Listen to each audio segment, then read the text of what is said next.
કરવી છે એ ઘટનાની જેણે સૌ કોઈને વિચારતા કરી દીધા છે, ચોંકાવી દીધા છે. કેવી રીતે સામાજિક મૂલ્યોનું, નૈતિક મૂલ્યોનું અધપતન થઈ રહ્યું છે, આ મૂલ્યો પાતાળ લોકમાં ધકેલાઈ ગયા છે, એ દર્શાવતી જે ઘટના સામે આવી સુરતથી, કે જ્યાં 23 વર્ષની એક યુવતી એ 13 વર્ષના સગીરને ભગાડી ગઈ હતી અને આ યુવતી હવે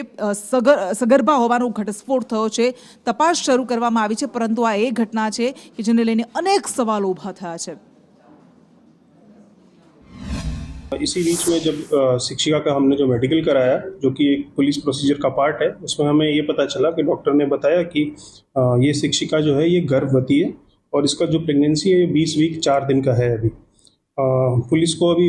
महिला की रिमांड मिली है और हम इसमें जो गुनाह वाली जगह है उसका पंचनामा करेंगे और उसमें हम फिर डीएनए सैम्पलिंग करके साइंटिफिक तरीका अपना के ये हम इस्टेब्लिश करने की कोशिश करेंगे कि ये जो प्रेगनेंसी है, ये जो बच्चा है, इसका डीएनए किसके साथ मैच कर रहा है और लड़के के साथ मैच कर रहा है कि नहीं कर रहा है।